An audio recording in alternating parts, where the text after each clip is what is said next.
स्वागत है दोस्तों आपका हमारे इस YouTube चैनल पे। दोस्तों इस वीडियो में आज हम एक नया शुभारंभ करने जा रहे हैं और ये बिहार का 67th बीपीएससी पीटी के एग्ज़ाम से संबंधित और बिहार सीडीपीओ का जो एग्ज़ाम फॉर्म फिलअप आप लोगों ने किया है उसके पीटी का क्वेश्चन सीरीज आज हम इसमें लेकर आए हैं। तो ये दोनों का लगभग सिलेबस पीटी का सेम रहता है, तो ये प्लस पॉइंट हो चुका है कि एक टेस्ट सीरीज में आपका सीडीपीओ और 67th बीपीएससी पीटी का जो एग्ज़ाम देना चाहते हैं उसका दोनों का एक साथ ही तैयारी हो जाएगा एक टेस्ट सीरीज में।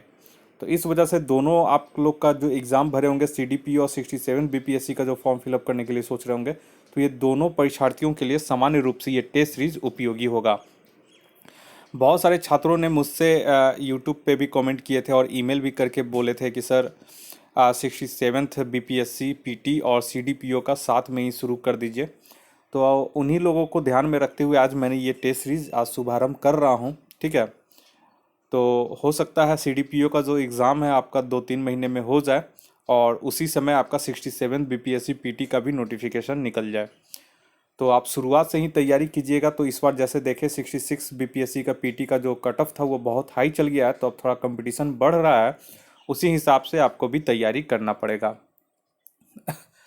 तो चलिए इस वीडियो को बनाते हैं और पूरे 150 क्वेश्चन रहेगा, उसका क्वेश्चन और विथ एक्सप्लेनेशन के साथ इस वीडियो में आज हम डिस्कस करते हैं पूरे 150 क्वेश्चन। और यहाँ पे एक चीज़ और बोल दें कि अगर आप लोग इंटरेस्टेड हैं सीडीपीओ बीपीएससी के लिए, अगर फॉर्म इंटरेस्टेड है और चाहते हैं कि मैं इसे कंटिन्यू रखूं, तो कम से कम 200 लोग इसमें कमेंट कर दीजिए। क्योंकि अगर 200 लोग कमेंट करेंगे तो मुझे पता रहेगा कि हाँ 200 लोग इस टेस्ट सीरीज़ को चाहते हैं कि कंटिन्यू करें। और अगर 10-50 कमेंट आता है तो उसके लिए फिर ये जो टाइम मैं दे रहा हूँ इसके लिए मुझे लगता है कि बेवकूफ़ी होगा मेरे लिए कि आप लोग अगर मतलब नहीं चाहते और मैं ज़बरदस्ती वीडियो अपलोड कर रहा हूँ, तो ये भी कोई मायने नहीं रखता है। ठीक है, तो कम से कम 200 लोग इंटरेस्टेड जो स्टूडेंट है वो कमेंट कीजिए कि सर इस शुभारंभ जो किए हैं इसको सर कंटिन्यू कीजिए। ठीक है, आप लोग केवल कंटिन्यू ही कीजिए, कमेंट कीजिए, तो मैं समझ जाऊंगा कि हाँ आप लोग इंटरेस्टेड हैं। और अगर 200 लोग कमेंट कर देते हैं तो फिर मैं इसे कंटिन्यू कर दूंगा, अन्यथा फिर मैं इसे ब्लॉक कर दूंगा और फिर बाद में फिर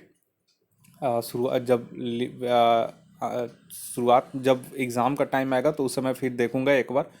क्योंकि 66 बीपीएससी में आप लोगों ने बहुत हमें प्यार दिया था और बहुत लोगों ने कमेंट करके लगभग 2000-2500 लोग कमेंट किए थे कि सर इसे कंटिन्यू कीजिए, और मुझ में भी जोश आ गया था। तो मैंने भी बहुत सारे टेस्ट सीरीज उसमें चलाए थे और बहुत सारे लोगों का सिलेक्शन भी हुआ था। सारे का मैं जो स्क्रीनशॉट था वो भेज दिया था जब पोल करवाया था, तो आप लोग देख सकते हैं कितने परसेंटेज का सिलेक्शन हुआ था। और बहुत सारे ईमेल भी किए हैं कि सर 66 बीपीएससी पीटी का मेरा रिजल्ट हो गया है, तो मेंस के लिए सर तैयारी कैसे करें। तो चूंकि कोचिंग वगैरह सारा बंद हो गया था, मटेरियल वगैरह बहुत कुछ आ चुका था हमारे पास और हम ऑफलाइन भी शुरू करने के लिए सोच लिए थे, लेकिन बहुत सारा दिक्कत होने के बावजूद सब कुछ बंद कर दिया गया। जो मटेरियल था वो कुछ छात्रों में जिनका सिलेक्शन हो गया था उन्हें वो दे दिया गया है। ठीक है, तो अब कुछ बचा नहीं है, तो इस वजह से मेंस का उतना तैयारी इस बार नहीं हो पाएगा, आपको सेल्फ ही करना पड़ेगा। तो मैं अब पीटी के लिए अगले जो एग्ज़ाम है उसके लिए मैं इसमें टेस्ट सीरीज करवा रहा हूँ। तो चलिए, जो कहना था वो मैंने शुरुआत में ही कह दिया हूँ। अब आते हैं इस टेस्ट सीरीज पे। तो आप लोग 200 लोग इंटरेस्टेड लोग कमेंट कर दीजिए कि सर इसे कंटिन्यू कीजिए, तो मैं इस टेस्ट सीरीज को कंटिन्यू कर दूंगा। और ये बहुत ही इंपॉर्टेंट सेट है आस्था पब्लिकेशन, आस्था आईएएस का। ठीक है, चलिए पहला क्वेश्चन यहाँ पे बोल रहा है कल्पद्रुम की रचना किसने की। तो इसका सही आंसर हो जाएगा ऑप्शन बी, लक्ष्मीधर ने। कल्पद्रुम की रचना लक्ष्मीधर ने की और वह गढ़वाल वंश का मंत्री था। गढ़वाल वंश कन्नौज का राजपूत क्षत्रिय वंश था और इसका महान राजा गोविंद चंद था और अंतिम राजा जयचंद था जो मोहम्मद गोरी से लड़ते हुए मारा गया था। दूसरे नंबर क्वेश्चन में आइए। दूसरा बुरा निम्नलिखित कथनों पर ध्यान दीजिए। तो यहाँ पे जो सही होगा आंसर वो हो जाएगा ऑप्शन ई। ठीक है, उपयुक्त में से कोई नहीं, उपयुक्त में से एक से अधिक। देखिए यहाँ पे अंडाल जो है, अंडाल एक महिला संत थी। ठीक है, जिसकी रचनाएं व्यापक रूप से गाई जाती थी, तो ये सही है। उसके बाद आइए, इसके अलावा कराइकल अम्मयार शिव के भक्त थे। ठीक है, जिन्होंने अपने लक्ष्य प्राप्त के लिए अत्यधिक भक्ति के मार्ग को अपनाया, ये भी सही है। वहीं पे आइए फिर, अल्लम्मा प्रभु 12वीं सदी के कन्नड़ संत। ठीक है, और एक प्रसिद्ध जो थे वो कभी भी थे। तो ये भी सही है। तो इसमें से सभी सही है, 1 2 3 सभी सही है, इसीलिए उपयुक्त में से एक से अधिक इसका सही हो जाएगा। तीसरे नंबर में आइए। तीसरा बोला, बौद्ध धर्म का कौन सा अंग मूर्ति पूजा में विश्वास नहीं करता है? तो तीसरा कहाँ पे हो जाएगा? ऑप्शन ए, हीनयान संप्रदाय के लोग। देखिए, बौद्ध धर्म का महायान और हीनयान में विभाजन चतुर्थ बौद्ध संगीति में हुआ। यह 72 ईस्वी में कश्मीर के कुंडल वन में हुई और इसके अध्यक्ष वसुमित्र और उपाध्यक्ष अशुघोष थे। हीनयान बौद्ध धर्म की शिक्षाओं पर विश्वास करता है। हीनयान मूर्ति पूजा पर विश्वास नहीं करता है और न ही यह विश्वास करता है कि बुद्ध भगवान थे। जबकि महायान वाले मूर्ति पूजा पे और बुद्ध को भगवान के रूप में पूजा करते हैं। नेक्स्ट है ये चौथा नंबर में। चौथा बोला है, कौन सा मिलान सही नहीं है? तो चौथा के यहाँ पे देखिए ऑप्शन डी जो है ये सही मिलान नहीं है। देखिए, नागानाद जो है वो एक संस्कृत नाटक है जिसकी रचना राजा हर्ष ने की थी, तो यही सही है। वहीं मुद्रा राक्षस की रचना विशाखा दत्त ने की थी, ये भी सही है। मिर्च कटिकक की रचना सुदरक ने की थी, ये भी सही है। वहीं रत्नावली की रचना हर्ष ने की थी, राजशेखर नहीं होगा यहाँ पे, हर्ष ने इसकी भी रचना की थी। नेक्स्ट है ये पांचवा नंबर क्वेश्चन में। पांचवें नंबर क्वेश्चन में आइए। पांचवा यहाँ बोल रहा है कि अशोक के अपने शिलालेख में किस क्षेत्र को कर मुक्त बनाने और मात्र 1/8 कर लगाने की जानकारी दी गई है? तो यहाँ पे देखिए पांचवा का जो सही आंसर हो जाएगा वो हो जाएगा ऑप्शन ए, लुम्बिनी में। अपने सिंहासन की 20वीं वर्षगांठ पर अशोक ने लुम्बिनी को कर मुक्त के रूप में घोषित किया और केवल 1/8वीं हिस्सा कर योग्य के रूप में घोषित किया। इस तथ्य का वर्णन निगलिवा और रुमनदेई के शिलालेखों में पाया जाता है। छठा नंबर बोल रहा है, हर्षवर्धन के जीजा ग्रहवर्मन को किसने मारा? तो छठा का यहाँ पे सही हो जाएगा ऑप्शन ए, गौड़ का राजा साशंक ने। हर्षवर्धन के जीजा ग्रहवर्मन को गौड़ के राजा साशंक ने मारा। हर्ष की जो बहन थी वो राज्यश्री थी, जो वन में आत्मदाह करने जा रही थी। हर्ष ने उन्हें खोज निकाला तथा राज्य प्राप्त करने के बाद गौड़ के राजा साशंक को पराजित कर दिया। नेक्स्ट है ये सातवें नंबर में। सातवां बोला है, किस चालुक्य राजा ने वेंगी में राजधानी बनाई?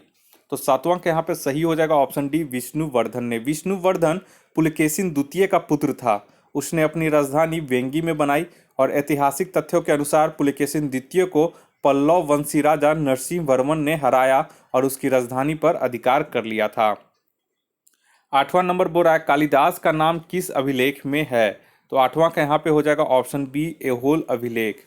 एहोल अभिलेख वातापी के राजा पुलकेशिन द्वितीय ने बनवाया था। वह जैन मतानुयायी था और उसने 610 ईस्वी से 642 ईस्वी तक राज्य पर शासन किया था। और इस अभिलेख को रवि कृति ने लिखा। यह संस्कृत भाषा में था, जिसमें कन्नड़ भाषा का भी इसमें उपयोग किया गया है। इसमें कालिदास और भैरवी का जिक्र किया हुआ है। 9 नंबर आइए।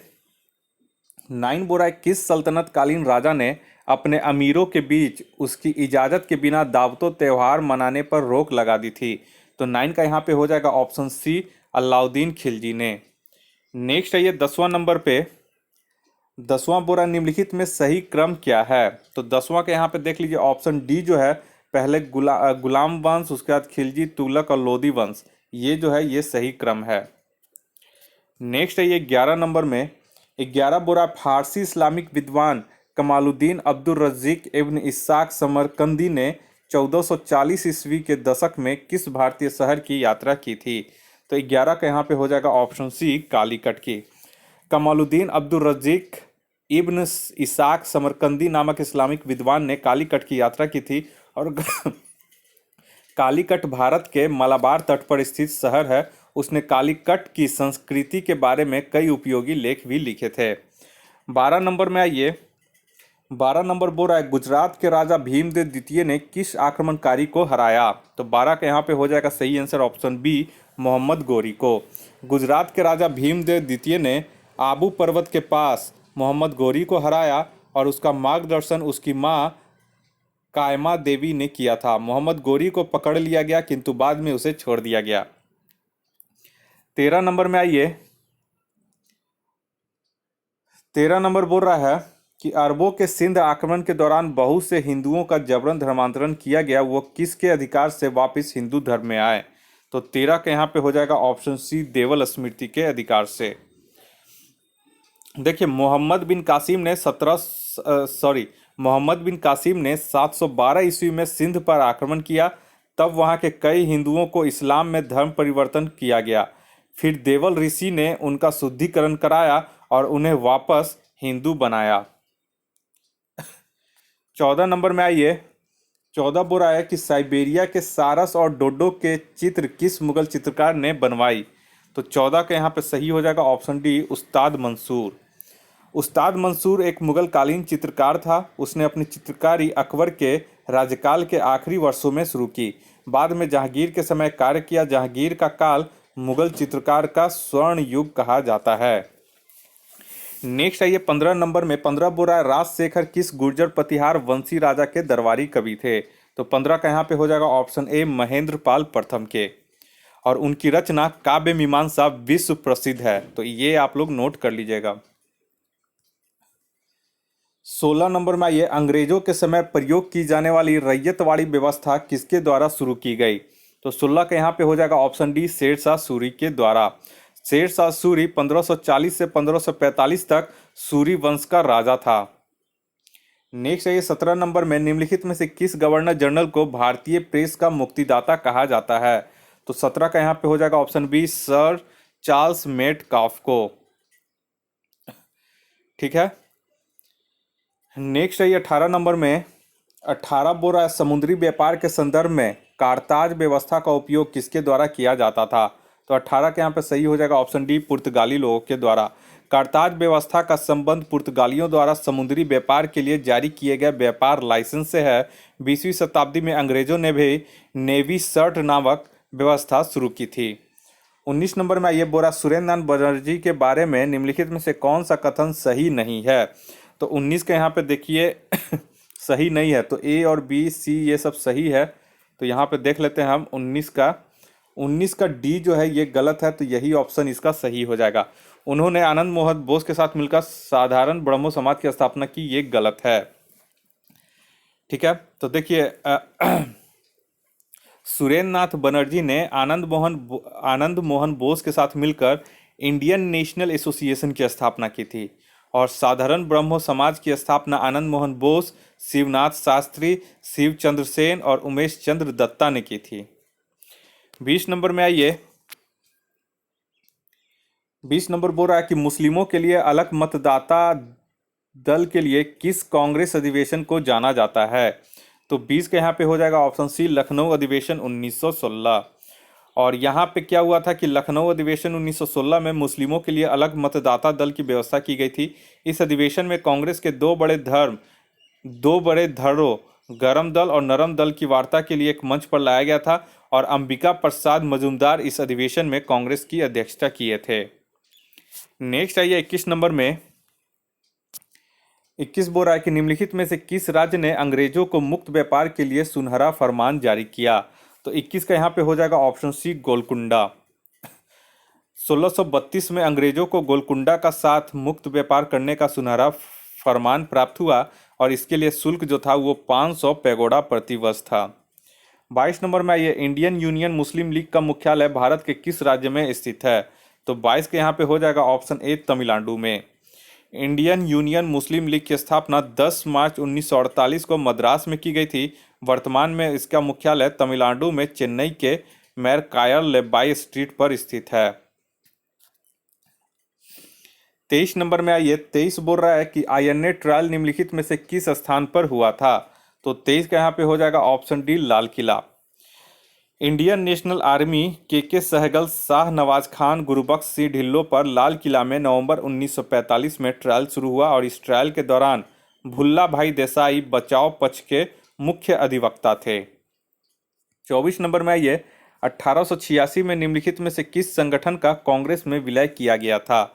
तो 24 के यहाँ पे जो सही आंसर हो जाएगा option B, Indian National Association का। कांग्रेस का दूसरा अधिवेशन 1886 ईस्वी में कलकत्ता में आयोजित किया गया था। दादा भाई नौरोजी इस अधिवेशन में कांग्रेस के अध्यक्ष थे और इस अधिवेशन में इंडियन नेशनल एसोसिएशन का विलय कांग्रेस में किया गया था। इंडियन नेशनल एसोसिएशन की स्थापना 1876 ईस्वी में सुरेंद्र नाथ बनर्जी और आनंद मोहन बोस ने मिलकर की थी। नेक्स्ट आइए क्वेश्चन नंबर 25 में। 25 बोरा अलीपुर षड्यंत्र केस में अरबिंदो घोष का बचाव किसने किया था? तो 25 का यहाँ पे हो जाएगा ऑप्शन बी, मोतीलाल नेहरू ने। चितरंजन दास प्रसिद्ध क्रांतिकारी व न्यायविद थे। उन्होंने अलीपुर षड्यंत्र केस में अरबिंदो घोष का बचाव किया था। ठीक है, यहाँ पे एक चीज और है, यहाँ पे आप लोग एक चीज सुधार कर लीजिएगा, यहाँ पे ये हो जाएगा चितरंजन दास हो जाएगा। ठीक है, ऑप्शन डी हो जाएगा, 25 का जो हो जाएगा वो डी हो जाएगा। ठीक है, अलीपुर षड्यंत्र केस में चितरंजन दास प्रसिद्ध क्रांतिकारी व न्यायविद थे। उन्होंने अलीपुर षड्यंत्र केस में अरबिंदो घोष का बचाव किया था और वे ढाका षड्यंत्र केस में भी बचाव पक्ष में थे। 1921 के अहमदाबाद अधिवेशन में वे कांग्रेस के अध्यक्ष थे और उन्होंने स्वराज पार्टी की भी स्थापना की थी। नेक्स्ट आइए 26 नंबर में। 26 बोल रहा है कि 1767 से 1769 तक 1767 से 1769 के आंग्ल मैसूर युद्ध से ठीक पहले हैदर अली के विरुद्ध त्रिकोणीय गठबंधन में कौन जुड़ा था? तो 26 के यहाँ पे हो जाएगा ऑप्शन ए 1, 2, 3, यानी अंग्रेज, हैदराबाद का निज़ाम और मराठा। देखिए 1766 में हैदर अली के विरुद्ध ब्रिटिश, मराठा और हैदराबाद के निज़ाम एक हो गए थे और 1768 में मराठाओं और हैदराबाद के निज़ाम द्वारा साथ छोड़ने के बाद अंग्रेजों को अकेले हैदर अली से लड़ना पड़ा था। नेक्स्ट आइए 27 नंबर में। 27 बोरा व्यापकत के सिद्धांत के द्वारा निम्नलिखित में से किस क्षेत्र को अंग्रेजों ने अधिग्रहित नहीं किया था? तो 27 का यहाँ पे सही आंसर हो जाएगा ऑप्शन डी, मैसूर को। कंपनी ने सतारा पर 1848 में, जैतपुर और संबलपुर पर 1849 में, नागपुर और झांसी को 1854 में, तंजौर और अर्काट को 1855 में और अवध पर 1856 पे कब्जा कर लिया था। 28 नंबर आइए, निम्नलिखित में से 1912 में दिल्ली षड्यंत्र किसके द्वारा रचा गया था? तो 28 का सही आंसर हो जाएगा ऑप्शन ए, रास बिहारी बोस के द्वारा। दिल्ली षड्यंत्र में 1912 में भारत के वायसराय लॉर्ड हार्डिंग को मारने का प्रयास किया गया था और यह षड्यंत्र भारत की राजधानी को कलकत्ता से दिल्ली स्थानांतरित करने के बाद रचा गया था। 23 दिसंबर 1912 को बम विस्फोट के द्वारा लॉर्ड हार्डिंग को मारने का प्रयास किया गया, परंतु वह प्रयास असफल रहा। तो 28 का यहाँ पे ऑप्शन ए हो जाएगा। नेक्स्ट आइए 29 नंबर में। 29 बोल रहा है a springing tiger a study of a revolutionary किसकी जीवनी है? तो 29 के यहाँ पे हो जाएगा ऑप्शन सी, सुभाष चंद्र बोस की। ठीक है, नेक्स्ट आइए 30 नंबर में। 30 बोल रहा है शाहजहां के दरबार में जाने वाला पुर्तगाली यात्री कौन था जिसने तख्त-ए-ताउस का विवरण किया था? तो 30 का यहाँ पे हो जाएगा ऑप्शन ए, जीन बप्तिस्ते टवर्नियर। जीन बप्तिस्ते टवर्नियर एक फ्रांसीसी आभूषणकारी व यात्री था। उसने मुगल काल का काफ़ी विस्तृत वर्णन किया और उसने ही तख्त-ई-ताउस का निर्माण शाहजहां ने करवाया था, इसका उन्होंने वर्णन किया था, विवरण दिया था। नेक्स्ट आइए 31 नंबर में। 31 बोल रहा है कि किस समाजवादी नेता ने जेल से भागकर भारत छोड़ो आंदोलन में हिस्सा लिया था? तो 31 का हो जाएगा ऑप्शन बी, राम मनोहर लोहिया ने। राम मनोहर लोहिया का जन्म 23 मार्च 1910 को अकबरपुर में हुआ था। वे स्वतंत्रता सेनानी और समाजवादी थे। वे कांग्रेस सोशलिस्ट पार्टी के सह संस्थापक भी थे। नेक्स्ट है ये 32 नंबर में। 32 बोल रहा है 1916 में कांग्रेस के लखनऊ अधिवेशन की अध्यक्षता किसने की? तो 32 के यहाँ पे हो जाएगा ऑप्शन बी, अंबिका चरण मजूमदार ने। 33 नंबर में ये सिस्टूरा सिनगकाई किस प्रकार की प्रजाति का वैज्ञानिक नाम है? तो 33 का ये हो जाएगा ऑप्शन बी, मछली का। नेक्स्ट है ये 34 नंबर में। 34 बोल रहा landslides risk reduction and resilience. Landslides risk reduction and resilience पर पहला अंतर्राष्ट्रीय सम्मेलन किस शहर में आयोजित किया गया था? तो 34 के यहाँ पे हो जाएगा ऑप्शन डी, नई दिल्ली में। नेक्स्ट है ये 35 नंबर में। किस देश के शोधकर्ताओं ने हाल ही में मिल्की वे में बड़े पैमाने पर ब्लैक होल की खोज की है? तो 35 का ये हो जाएगा सही आंसर ऑप्शन बी, चीन के शोधकर्ताओं ने। नेक्स्ट आइए 36 नंबर में, 36 बोरा किस फिल्म ने 2019 का गोल्डन पीकॉक अवार्ड जीता है? तो 36 का इसका सही आंसर हो जाएगा ऑप्शन बी, पार्टिकल ने। और पार्टिकल फ्रांसिस स्विस फिल्म द्वारा निर्देशित, जिसे ब्लाइस हैरिसन ने गोवा में 50वें अंतर्राष्ट्रीय फिल्म समारोह में गोल्डन पीकॉक अवार्ड ये जीता है। नेक्स्ट है 37 में, सूर्य किरण, यहाँ पे 14 है, सूर्य किरण 14 किस देश के साथ भारत का संयुक्त सैन्य अभ्यास है? तो 37 के यहाँ पे हो जाएगा ऑप्शन ए, नेपाल के साथ। नेक्स्ट है ये 38 नंबर में, 38 बोल रहा है कि वह कौन सा अधिकतम जुर्माना है जो सरकार द्वारा राष्ट्रीय प्रतीक के दुरुपयोग के लिए लगाया जा सकता है? तो 38 का यहाँ पे सही हो जाएगा ऑप्शन ए, 5 लाख रुपए। नेक्स्ट है ये 39 नंबर में, 39 बोरा हाल ही में लेखा महानियंत्रक के रूप में किसे कार्यभार संभाला गया है? तो 39 के यहाँ पे हो जाएगा लेखा महानियंत्रक के रूप में, ठीक है।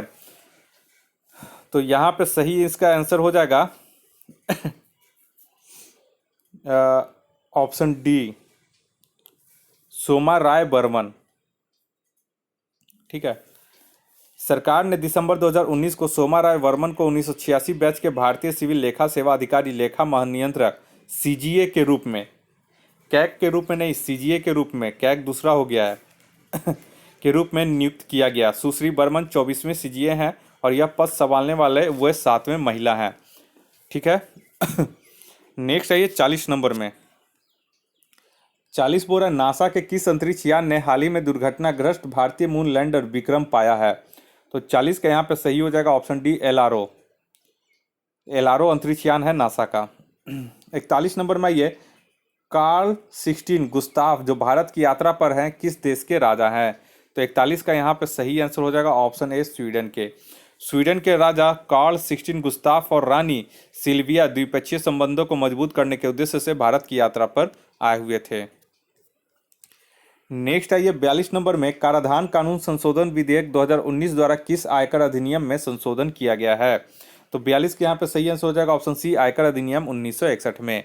नेक्स्ट है ये 43 में, बोरा मॉरिशस के नए राष्ट्रपति के रूप में किसे नियुक्त किया गया है? तो 43 के यहाँ पे हो जाएगा ऑप्शन सी, पृथ्वीराज सिंह रूपन को।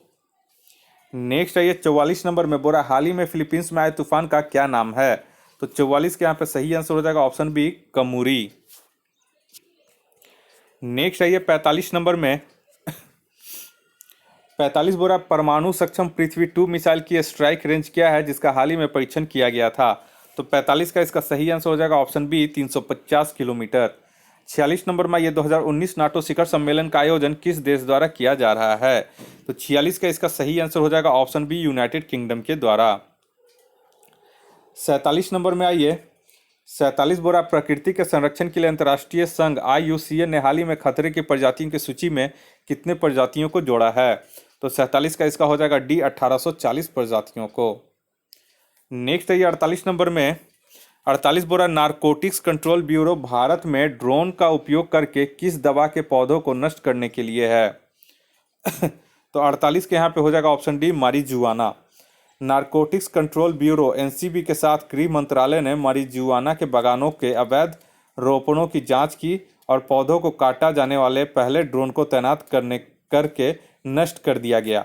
मंत्रालय को फसलों का पता लगाने के लिए उपग्रहों की मदद का उपयोग करना पड़ा और भारत फिलहाल मारिजुआना के वृक्षारोपण से निपटने के लिए अमेरिका द्वारा अपनाए गए तौर तरीकों के कदमों को अपना रहा है।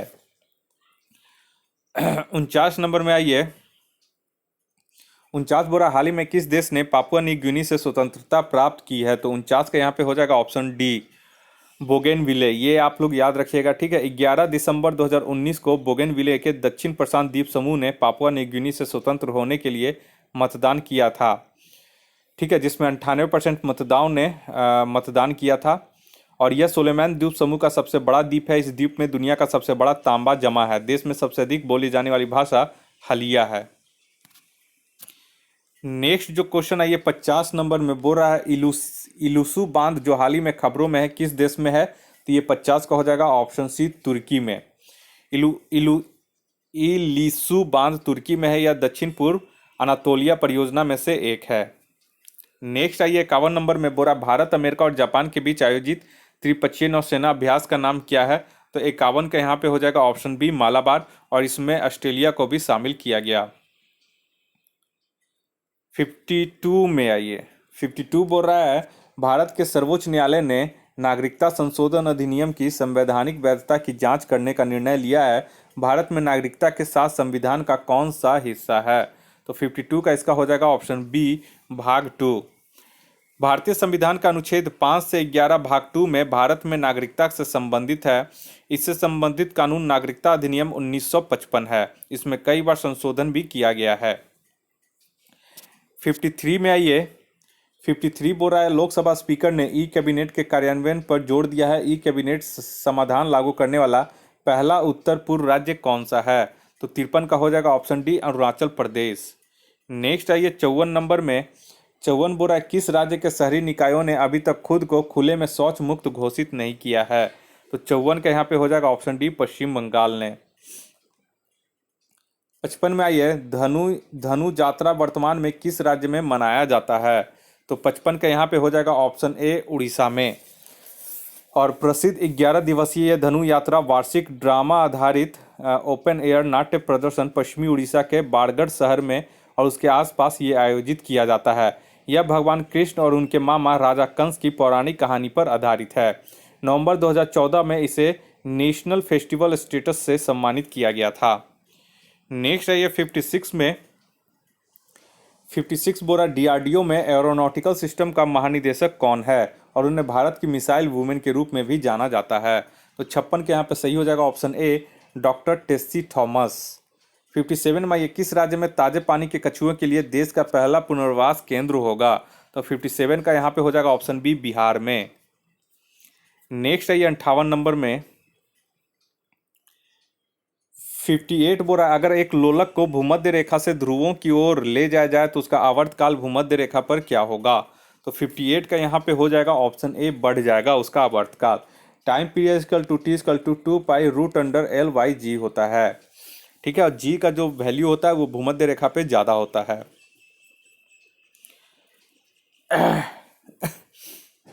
नेक्स्ट आइए, देखिए टाइम पीरियड क्या होता है कि देखिए उसका जो आवर्तकाल होगा लोलक का वो भूमध्य रेखा पर अधिकतम होगा। ठीक है, भूमध्य रेखा यानी कि विषुवतीय रेखा पर, और ध्रुवों पर न्यूनतम होगा। स्मॉल जी गुरुत्वाकर्षण जो बल है, small g acceleration due to gravity जो है वो ध्रुवों पर ज़्यादा होता है और भूमध्य रेखा यानी विषुवतीय रेखा पर कम होता है। तो देखिए भूमध्य रेखा पर ये कम होगा तो आवर्तकाल यहाँ पे बढ़ जाएगा।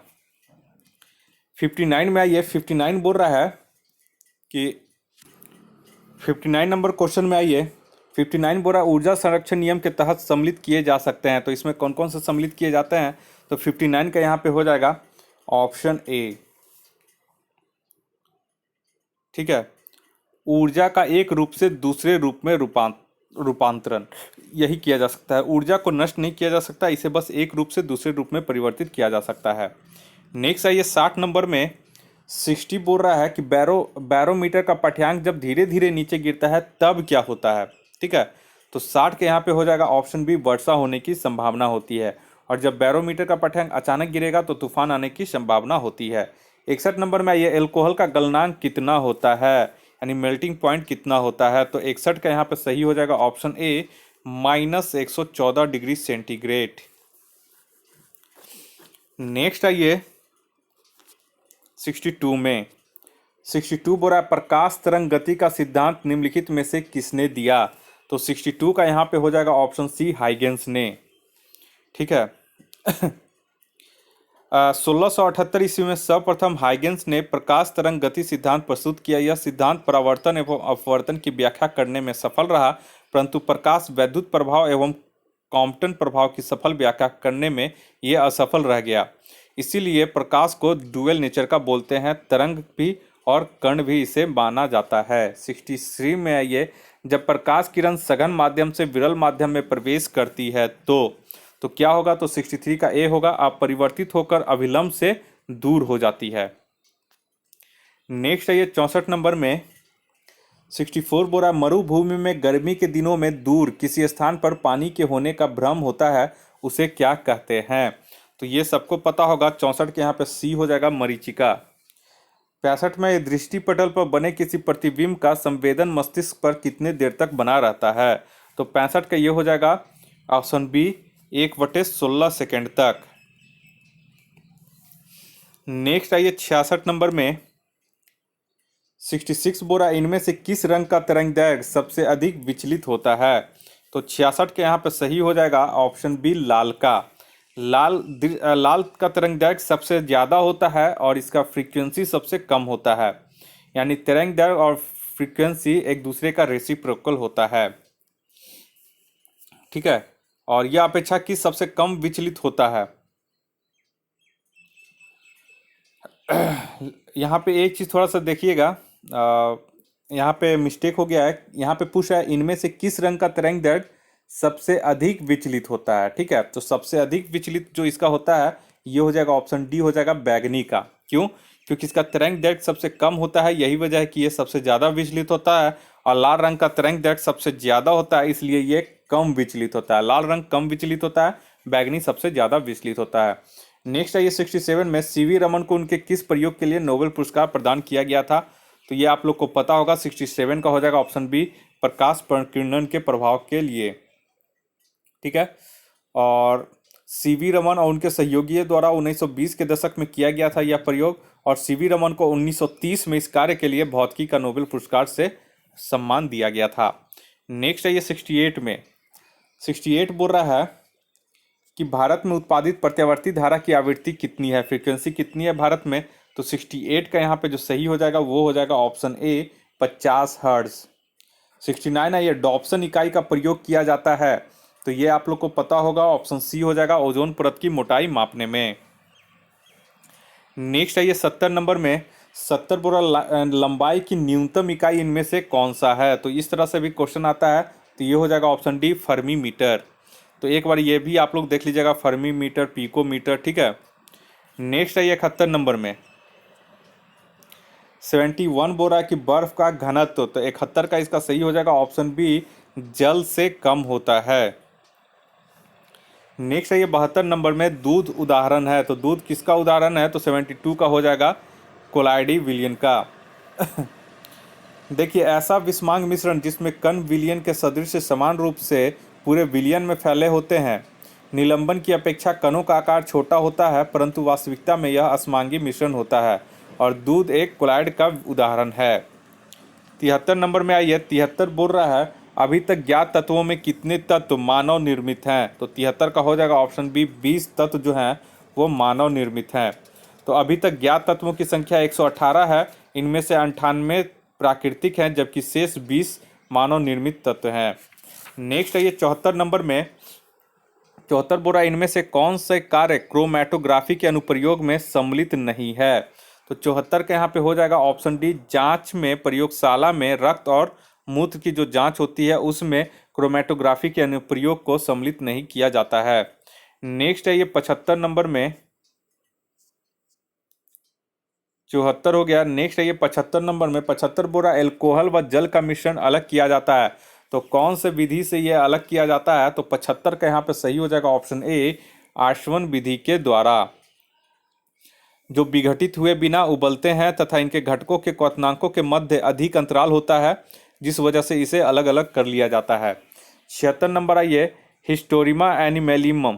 ठीक है, हिस्टोरिया एनिमेलम नामक पुस्तक के लेखक कौन है? तो 76 का ये हो जाएगा ऑप्शन बी अरस्तु।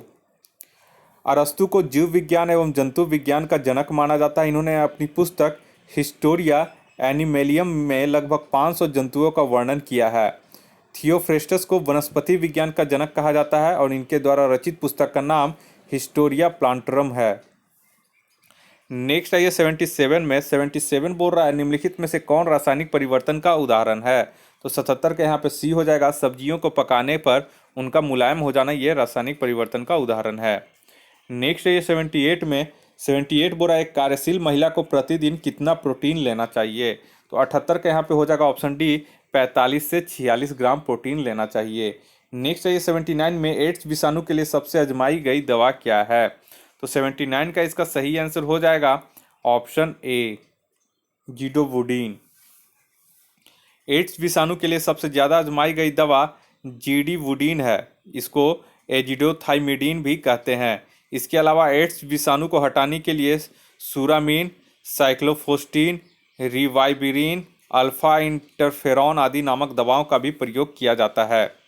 नेक्स्ट है ये 80 नंबर में 80 बोरा है मधुसूदनी यानी कि इंसुलिन अंतःस्रावी हार्मोन एक है। तो एक क्या है? तो 80 का ये हो जाएगा ऑप्शन सी, एक यह एक प्रकार का पेप्टाइड है जो शर्करा की मात्रा को निषेचित करता है। 81 नंबर में ये कहाँ के स्थानीय निवासी को प्रोमोवा के नाम से जाना जाता है? तो 81 का यहाँ पे सही हो जाएगा ऑप्शन ए, चुंबी घाटी के लोगों को। चुंबी घाटी भारत का सिक्किम राज्य में है और भूटान व चीन तिब्बत तीनों के मिलन बिंदु पर यह स्थित है। डोकलाम क्षेत्र इसी के अंतर्गत आता है। चुंबी घाटी पहले सिक्किम का हिस्सा था जो 1972 में तिब्बत का हिस्सा बन गया। यहीं के स्थानीय निवासी को प्रोमोवा कहा जाता है जो तिब्बती वंश के हैं। नेक्स्ट है 82 में 82 बोरा इनमें से कौन से क्षेत्र कृषि के लिए उपयुक्त नहीं माना जाता है? तो 82 का यहाँ पे हो जाएगा ऑप्शन सी, भाबर। उत्तर भारत के गिरिपथ प्रदेश में सिंधु नदी से तीस्ता नदी क्षेत्र को भाबर कहा जाता है और यह भूभाग हिमालयी नदियों द्वारा लाए गए पत्थर, कंकड़, बजरी आदि के जमाव से बना दर्रा है। इसकी चौड़ाई 8 से 10 किलोमीटर की होती है और यह क्षेत्र कृषि के लिए उपयुक्त नहीं माना जाता है। नेक्स्ट आइए 83 में 83 बोरा गंगा के मैदान में यत्र तत्र गत्र पाए जाते हैं जिसे स्थानीय भाषा में कई नाम दिए गए हैं। पटना के समीप इस गत्र को क्या कहा जाता है?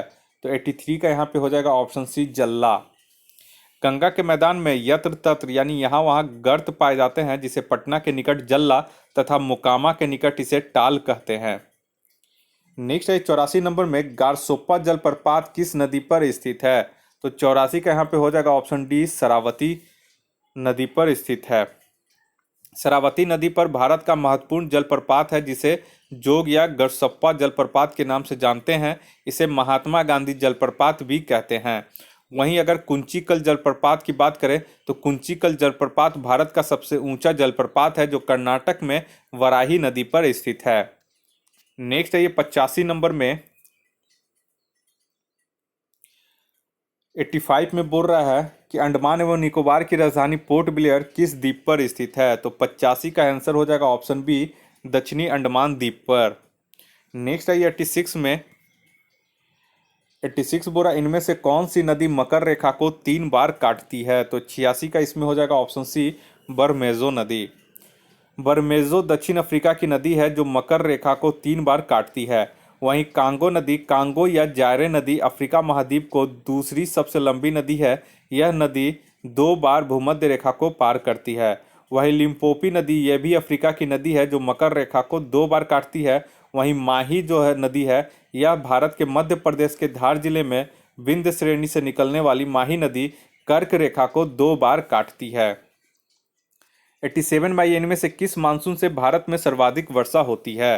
तो 87 का इसका सही आंसर हो जाएगा ऑप्शन सी, दक्षिण पश्चिम मानसून से। नेक्स्ट है 88 में 88 बोरा मृदा के संगठन में सर्वाधिक मात्रा में पाए जाने वाले तत्व हैं। तो 88 का इसका सही आंसर हो जाएगा ऑप्शन बी, खनिज पदार्थ। खनिज पदार्थ लगभग 40 से 45% होते हैं और मृदा जल जो है वो लगभग 25% होते हैं। 89 में ये पौधों में वृद्धि सामान्यतः कितने पीएच मान वाले मृदा में होती है? तो 89 का यहाँ पे हो जाएगा ऑप्शन ए, 6 से 7 पीएच के पीएच वैल्यू वाले मृदा में। नेक्स्ट है 90 नंबर में जिस क्षेत्र में 70 सेंटीमीटर से कम वर्षा होती है उस क्षेत्र में कौन कौन से वृक्ष मिलते हैं? तो 90 का यहाँ पे सही आंसर हो जाएगा ऑप्शन सी, ठीक है, नीम हो जाएगा, खजूर हो जाएगा, बबूल इत्यादि। 91 नंबर में आइए 91 बोरा भारतीय वनस्पति सर्वेक्षण की स्थापना कब की गई है? तो 91 का इसका सही आंसर हो जाएगा ऑप्शन ए, वर्ष 1980 में। भारतीय वनस्पति वन सर्वेक्षण की स्थापना 1980 ईस्वी में की गई। इसका मुख्यालय कोलकाता में है और बीएसआई पर्यावरण, वन एवं जलवायु पर्यावरण मंत्रालय भारत सरकार के अंतर्गत देश में वनस्पति पौधों संबंधी अध्ययन एवं वर्गीकरण करने वाला यह शीर्ष अनुसंधान संगठन है। 92 में यह सूची 1 को सूची 2 से सम्मिलित करना है यहाँ पे। तो 92 का इसका जो सही आंसर हो जाएगा वो हो जाएगा ऑप्शन है 1 2 3 4, यानी कि आमने सामने इसका जो है ये सही है। नेक्स्ट आइए 93 में। 93 बोल रहा है भारत के संसदीय प्रणाली के शुरुआत इनमें से किस अधिनियम के तहत की गई? तो 93 का 93 का इसका जो सही आंसर हो जाएगा वो हो जाएगा ऑप्शन डी, चार्टर अधिनियम 1853 से। नेक्स्ट आइए 94 में। 94 बोल रहा है कि भारत के संसदीय प्रणाली की शुरुआत इनमें से किस अधिनियम के तहत की गई? देखिए यहाँ पे मिस्टेक हो गया है। 93 और 94 देखिएगा, ठीक है, यहाँ पे थोड़ा सा मिस्टेक हो गया है। तो दोनों का क्वेश्चन यहाँ पे अलग अलग है, ऑप्शन अलग है यहाँ पे, लेकिन इसमें देख लीजिए बोल रहा है भारत के संसदीय प्रणाली की शुरुआत इनमें से किस अधिनियम के तहत की गई, इसका भी यही वाला ऑप्शन होगा। तो ये हो जाएगा चार्टर अधिनियम 1853, ऑप्शन डी 93 का हो जाएगा। देखिए पहली बार गवर्नर जनरल की परिषद के कार्यकारी और विधायी कार्यों का पृथक्करण चार्टर अधिनियम 1853 के माध्यम से किया गया, जिसमें 6 विधायी परिषद को सम्मिलित करने का प्रावधान किया गया था। ठीक है, 95 नंबर में आइए। बोल रहा है भारत का वह पहला राज्य जिसने पहली बार लोकायुक्त व्यवस्था को लागू किया था। तो 95 का ये हो जाएगा ऑप्शन डी, महाराष्ट्र। इंपॉर्टेंट है, लोकपाल लोकायुक्त अधिनियम 1971 के तहत लोकायुक्त अपनाने वाला पहला राज्य महाराष्ट्र है, और इसके बाद क्रमशः उड़ीसा, उसके बाद राजस्थान, उसके बाद बिहार, उत्तर प्रदेश, कर्नाटक इत्यादि राज्य हैं। 96 में आइए। 96 बोल रहा है कि 1946 में गठित अंतरिम सरकार के सदस्यों में से कौन से व्यक्ति शामिल नहीं थे? तो 96 का यहाँ पे सही आंसर हो जाएगा ऑप्शन ए। क्यों? क्योंकि देखिए 1946 में अंतरिम सरकार के गठन के समय सदस्य जो शामिल थे उसमें जवाहरलाल नेहरू, सरदार वल्लभ भाई, डॉक्टर राजेंद्र प्रसाद, लियाकत अली खान और सरदार बलदेव सिंह, ठीक है, और एक थे सी राजगोपालाचारी एवं जगजीवन राम थे। तो कौन शामिल नहीं थे? तो यहाँ पे देखिए भीमराव अम्बेडकर और श्री कृष्ण, एक से अधिक इसका आंसर हो जाएगा। 97 में आइए, सर्वोच्च न्यायालय की स्थापना कब की गई? तो 97 के यहाँ पे हो जाएगा ऑप्शन ए, 28 जनवरी 1950 ईस्वी को। भारत का सर्वोच्च न्यायालय विश्व के अन्य न्यायालय की तुलना में अत्यधिक शक्तिशाली है और इसे भारत शासन अधिनियम 1935 के उत्तराधिकारी के रूप में समझा जाता है। नेक्स्ट आइए 98 नंबर में। 98 बोरा भारत में पोर्टफोलियो प्रणाली की मान्यता निम्नलिखित में से किस अधिनियम द्वारा प्रदान की गई है? तो 98 का यहाँ पे हो जाएगा ऑप्शन बी, 102वां संविधान संशोधन के द्वारा। 102वां संविधान संशोधन है और 123वां संविधान संशोधन विधेयक था, ठीक है। तो इसके द्वारा राष्ट्रीय पिछड़ा वर्ग आयोग को संवैधानिक यहाँ पे मिस्टेक हो गया, ठीक है, यहाँ पे था कि क्वेश्चन यहाँ पे सुधार कर लीजिएगा, ठीक है। 98 का जो क्वेश्चन है कि राष्ट्रीय पिछड़ा वर्ग आयोग को संवैधानिक दर्जा किस संविधान संशोधन के द्वारा प्रदान किया गया? तो ये हो जाएगा 102वां संविधान संशोधन अधिनियम के द्वारा, और ये अनुच्छेद 338 बी में इसे शामिल किया गया है। नेक्स्ट आइए 99 नंबर में। 99 बोला जब पूरे देश या किसी क्षेत्र विशेष में सैन्य विधि लागू हो तो किस अनुच्छेद के तहत मौलिक अधिकारों का प्रतिबंध लगाया जाता है? तो 99 का हो जाएगा बी, अनुच्छेद 34 के तहत। 100 नंबर में ये किस अनुच्छेद के तहत राज्यपाल अध्यादेश जारी कर सकता है? तो 100 का इसका जो सही आंसर हो जाएगा ऑप्शन ए, अनुच्छेद 213 के तहत। नेक्स्ट आइए 101 में। बोरा निम्नलिखित में से कौन सी वीटो शक्ति भारत के राष्ट्रपति को प्राप्त है? तो 101 का यहाँ पे हो जाएगा ऑप्शन बी, जीबो वीटो। जेबी वीटो जो है वो भारत के राष्ट्रपति को प्राप्त है। 102 नंबर में आइए। बोरा 9 किलोग्राम 8 ग्राम को किलोग्राम में बदलिए। तो ठीक है, तो 102 का यहाँ पे हो जाएगा आपका ऑप्शन सी, 9.008 किलोग्राम। 8 को 1000 से भागा दे दीजिए और उसमें प्लस कर दीजिए 9 में, तो वही इसका आंसर हो जाएगा। 103 में आइए। चलिए 10 क्वेश्चन मैथ्स रहता है आपका सीडीपी और 67 बीपीएससी में, तो 10 क्वेश्चन यहाँ पे मैथ्स है। इसका मैं डायरेक्ट आंसर बताते जा रहा हूँ, और आप लोग जो आंसर है इसका अगर मैथ्स का सोल्यूशन चाहते हैं तो इसका मैं जो पीडीएफ है सॉल्यूशन का वो मैं अपने टेलीग्राम चैनल पे भेज दूंगा, और अपने टेलीग्राम चैनल का लिंक मैं अपने डिस्क्रिप्शन बॉक्स में दे दूंगा, वहाँ से आप लोग ज्वाइन कर सकते हैं। इसमें डायरेक्ट केवल आंसर बताते जा रहे हैं। तो 103 का यहाँ पे देख लीजिए। 103 का जो सही आंसर हो जाएगा वो हो जाएगा ऑप्शन ए, 15 मीटर पर सेकेंड। 104 में आइए, 104 का जो सही आंसर हो जाएगा वो हो जाएगा option A 12 AQ B × C square. ठीक है, 12 का ए हो जाएगा, 104 का ए। नेक्स्ट आइए 105 में। 105 का जो इसका बहुत इजी है, ये भी A+B का होल स्क्वायर प्लस A-B का होल स्क्वायर तोड़ दीजिएगा, तो 105 का हो जाएगा ऑप्शन डी इसका। नेक्स्ट आइए 106 में आइए। 106 का इसका सही आंसर हो जाएगा ऑप्शन बी 15%। 107 में आइए। 107 का इसका सही आंसर हो जाएगा ऑप्शन सी 0 × 0। 108 में आइए। 108 का जो इसका सही आंसर हो जाएगा ऑप्शन सी हो जाएगा 75 डिग्री। 109 में आइए। 109 250 भागा 0 करने का मान जो हो जाएगा, तो 109 आप लोग जानते हैं ये परिभाषित नहीं होता है, तो 109 का ये ई हो जाएगा, अनडिफाइंड हो जाएगा, यानी कि इन्फिनिटी हो जाता है। नेक्स्ट आइए 110 में। 110 का इसका सही आंसर हो जाएगा ऑप्शन डी x - 15 = -5। 111 देखिए, समीकरण को हल करने पर यहाँ पे बहुत ही ईजी है, तो समीकरण को हल करो और यहाँ पे 111 का जो सही आंसर हो जाएगा, m का वैल्यू पूछ रहा है यहाँ पे, फाइंड m। ठीक है, तो m का वैल्यू यहाँ पे ऑप्शन तो देखिए यहाँ पे प्लस चल जाएगा तो 6 8 हो जाएगा, तो 2 से मल्टीप्लाई तो 16 हो जाएगा, 111 का डी। देखिए ये थोड़ा सा इजी क्वेश्चन है, लेकिन इतना इजी क्वेश्चन नहीं आता, एक दो क्वेश्चन इसमें थोड़ा सा टफ रहता है। ठीक है, तो अगले जो टेस्ट होगा वो थोड़ा सा इससे जो मटेरियल है, इससे और बेहतर क्वालिटी का मैं मटेरियल लेके आऊँगा, और आपको वो स्वाभाविक तौर पे बहुत ही पसंद आएगा। यही वजह है कि अगर आप लोग 200 कमेंट करते हैं तो मैं और भी बेहतरीन मटेरियल इसके लिए लेके आऊँगा, एकदम लेटेस्ट जो है बिहार CDPO और 67 BPSC PT का, वो भी मैं करवाऊँगा। तो बहुत सारा मटेरियल इसके पास जमा है, लेकिन अगर आप लोग जोश दिखाते हैं तो ही मैं जोश दिखा पाऊँगा। अगर आप लोग छोड़ देते हैं तो मैं भी इसे फिर वीडियो बनाना छोड़ दूंगा, इसका टेस्ट सीरीज करवाना फिर मैं बंद कर दूंगा, अगर ज़्यादा लोग इंटरेस्टेड नहीं इसमें रहते हैं तो। ठीक है, तो आप लोग जल्दी से कमेंट करके बताइए कि इसे कंटिन्यू करना है या नहीं करना है। चलिए 112 में आइए। 112 का जो इसका सही आंसर हो जाएगा, यहाँ पे 12 नंबर क्वेश्चन में आइए। 112 जो नंबर क्वेश्चन बोल रहा है, इसका सही आंसर हो जाएगा ऑप्शन बी 20%। चलिए फिर अब आ गया है जीके। 113 में आइए। मानव शरीर के किस अंग में लसिका कोशिकाएं बनती हैं?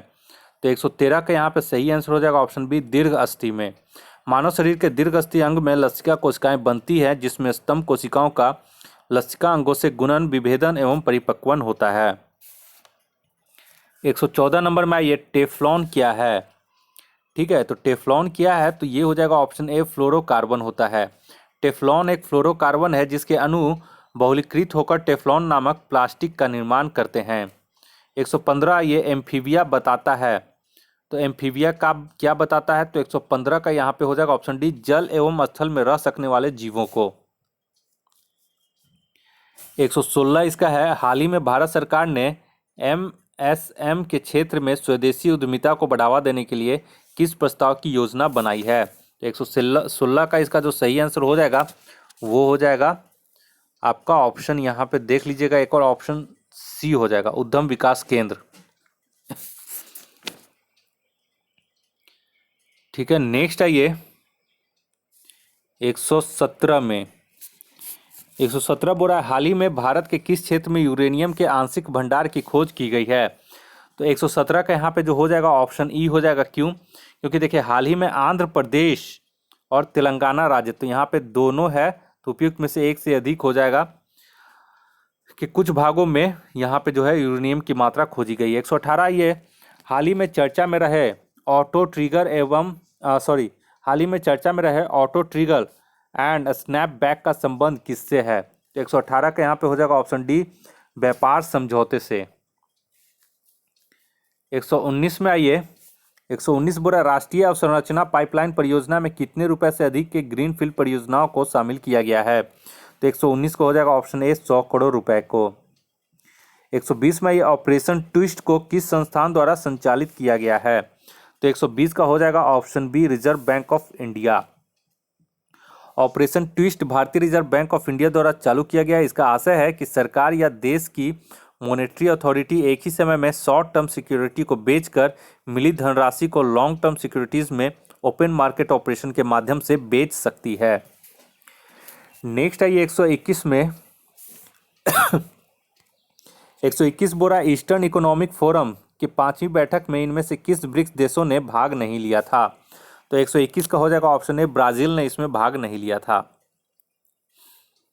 जबकि चीन, भारत एवं रूस ने इसमें भाग लिया था। 122 में ये टाइम बैंक की स्थापना हाल ही में किस राज्य में की गई है? यहाँ पे टाइम बैंक होगा, ठीक है, टाइम बैंक नहीं, टाइम बैंक है, ठीक है। तो टाइम बैंक की स्थापना 122 का यहाँ पे ऑप्शन डी हो जाएगा, मध्य प्रदेश में। हाल ही में मध्य प्रदेश में हैप्पीनेस डिपार्टमेंट ने टाइम बैंक की स्थापना की है। टाइम बैंक एक पारस्परिक सेवा विनिमय है जो मुद्रा के रूप में समय की इकाइयों का उपयोग करता है। 123 में आइए, बोरा विश्व व्यापार संगठन की स्थापना कब की गई थी? तो 123 का यहाँ पे सही आंसर हो जाएगा ऑप्शन ए, 1 जनवरी 1995 ईस्वी को, और इसकी स्थापना जिनेवा स्विट्जरलैंड में की गई थी। नेक्स्ट आइए 124 नंबर में 124 बोल रहा है कि इनमें से कौन सी रिपोर्ट विश्व बैंक समूह द्वारा प्रकाशित नहीं की जाती है? 124 के यहाँ पे ई हो जाएगा, क्यों?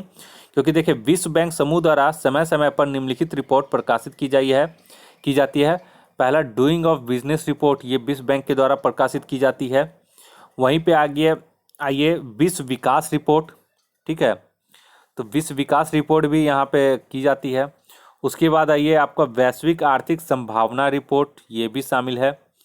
उसके बाद आइए कमोडिटी मार्केट आउटलुक रिपोर्ट, फिर वैश्विक वित्तीय विकास रिपोर्ट। तो ये सभी जो हैं ये विश्व बैंक समूह द्वारा जारी किए जाते हैं। इसलिए यहाँ पे क्वेश्चन में बोल रहा है कि कौन प्रकाशित नहीं किए जाते, इसलिए उपयुक्त में से कोई नहीं, इसका आंसर हो जाएगा।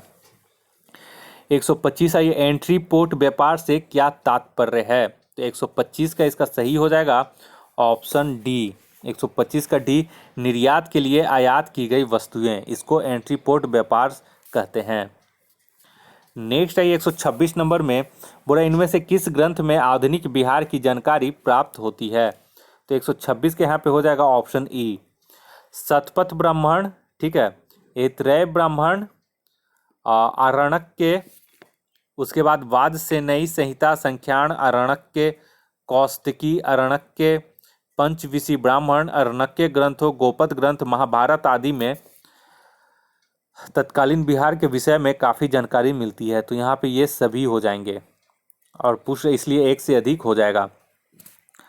127 में वज्जी महाजनपद कुल कितने राज्यों का संघ था? ये इंपॉर्टेंट क्वेश्चन है 127 नंबर, तो ये हो जाएगा ऑप्शन ए 8।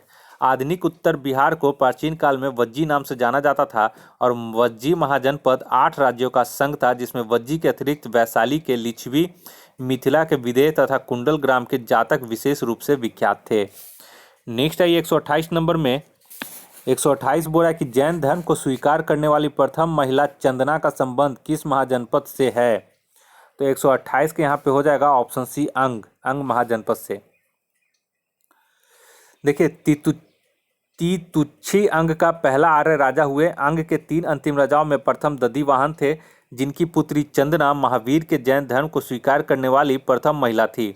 वत्स राजा ने चंपा पर आक्रमण किया था। 129 बोल रहा है मौखरी वंश के संस्थापक कौन थे? तो 129 का यहाँ पे हो जाएगा ऑप्शन ए, हरिवर्मन। मौखरी वंश के संस्थापक हरिवर्मन थे। इन्होंने 510 ईस्वी में कन्नौज में शासन व वंश प्रारंभ किया था।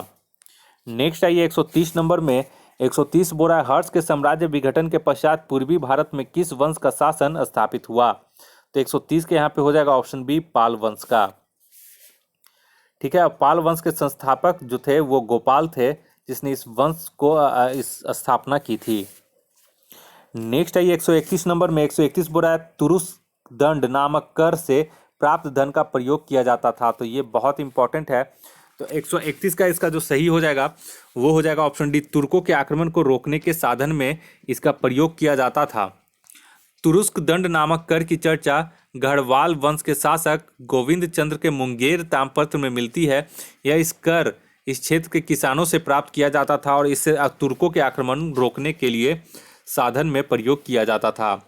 132 में ये बिहार में 1937 में गठित प्रथम भारतीय मंत्रिमंडल का नेतृत्व किसने किया था? तो 132 का हो जाएगा ऑप्शन बी, मोहम्मद यूनुस ने। उसके बाद फिर ये त्यागपत्र दे दिया था और फिर श्री कृष्ण सिंह को बनाया गया था मुख्यमंत्री बिहार का। उस समय प्रधानमंत्री बोला जाता था। 133 में आइए बोल रहा है पटना लॉन का गांधी मैदान के रूप में नामकरण कब किया गया? तो 133 का यहाँ पे सही हो जाएगा ऑप्शन डी, भारत के स्वतंत्रता के अवसर पर। आधुनिक पटना की स्थापना 16वीं सदी में शेरशाह सूरी के प्राचीन कालीन पाटलिपुत्र नगरी के स्थल पर किया गया। और उसके बाद क्या था कि पटना लोन को जो था वहाँ पे फिर आज़ादी के बाद उसे फिर गांधी मैदान का नाम दिया गया था। नेक्स्ट आइए 134 में, 134 बोल रहा है कि बिहार में भारतीय संविधान सभा के सदस्य कौन थे? तो बिहार से भारतीय संविधान सभा के सदस्य कौन थे? तो 134 का ई हो जाएगा। क्यों? क्योंकि स्वतंत्र भारत के लिए संविधान रचने के वास्ते कैबिनेट मिशन योजना के अंतर्गत जुलाई 1946 में संविधान सभा के लिए चुनाव हुआ और संविधान सभा के 389 सदस्यों में से कुल 38 सदस्य बिहार थे, जिसमें A.N. सिन्हा, ठीक है, A.N. सिन्हा थे। उसके बाद आपका राजेंद्र प्रसाद थे और उसके बाद जगजीवन प्रसाद थे। तो एक से अधिक इसमें हो जाएगा, टोटल 38 थे। ठीक है, 135 आइए, बिहार के निम्नलिखित जिलों में से कौन सा जिला नेपाल के साथ सीमा साझा नहीं करता है? तो 135 का हो जाएगा ऑप्शन डी, पूर्णिया जो है ये नेपाल से सीमा साझा नहीं करता है। बिहार, एक चीज़ ध्यान रखिएगा बिहार के पश्चिम चंपारण, मोतिहारी, सीतामढ़ी, मधुबनी, सुपौल, अररिया, किशनगंज जिलों की सीमा जो है वो नेपाल से लगती हैं। 136 में आइए, 136 बोल रहा है निम्नलिखित में से कौन सा भारत के बिहार राज्य में मौजूद एकमात्र यूनेस्को विश्व धरोहर स्थल है? तो 186 का ई हो जाएगा। वर्तमान में भारत के कुल 37 स्थल विश्व धरोहर सूची में शामिल हो चुके हैं। इनमें से 29 जो हैं वो सांस्कृतिक श्रेणी के, 7 जो हैं प्राकृतिक श्रेणी के और 1 जो है मिश्रित श्रेणी के हैं। बिहार राज्य में स्थित 2 स्थल है, ठीक है, एक मात्र नहीं 2 स्थल है। पहला है महाबोधि विहार परिसर बोधगया बिहार और दूसरा जो है नालंदा महाविहार पुरातात्विक सूची में शामिल है। तो नालंदा में जो बौद्ध मठ है उसको भी शामिल इसमें किया गया है। तो यहाँ 1 से अधिक हो जाएगा। 100, नेक्स्ट आइए 137 में, 137 बोल रहा है बाढ़ super thermal power station BSTPS किस राज्य में स्थित है? तो 137 का ये तो सबको पता होगा, ऑप्शन ए हो जाएगा, बिहार में। नेक्स्ट आइए 138 में, बिहार में राष्ट्रीय राजमार्ग की कुल लंबाई कितनी है? तो 138 का हो जाएगा ऑप्शन सी, 4595 किलोमीटर। ठीक है, और वर्तमान में ये 4678 किलोमीटर हो चुका है। नेक्स्ट आइए 139 में, बिहार राज्य में प्रति व्यक्ति ऊर्जा का उपयोग कितना होता है? तो 139 का हो जाएगा ऑप्शन ए, 203 किलोवाट आवर। 140 में ये जीविका बिहार सरकार की एक पहल है, इसका संबंध किससे है? तो इसका संबंध जो है हो जाएगा 140 का, यहाँ पे देखिए जीविका जो है बिहार सरकार की एक पहल है जिसका संबंध गरीबी उन्मूलन से है। तो इसका ऑप्शन सी सही हो जाएगा। नेक्स्ट आइए 141 में, 141 बोल रहा है कि बिहार में सुपुर परियोजना का संबंध किससे है? तो 141 का हो जाएगा ऑप्शन सी, बैंकिंग से। यूनाइटेड किंगडम के सहयोग से संचालित बिहार सरकार को सुपुर परियोजना के 5 घटक हैं: वित्त, नगरीय आधारभूत संरचना, नगरीय प्रशासन योजना और स्थानीय आर्थिक विकास, सामाजिक विकास, और 5वां है गरीबी उन्मूलन एवं आपका आजीविका। तो इस परियोजना का संबंध जनरली आपका बैंकिंग से ही है।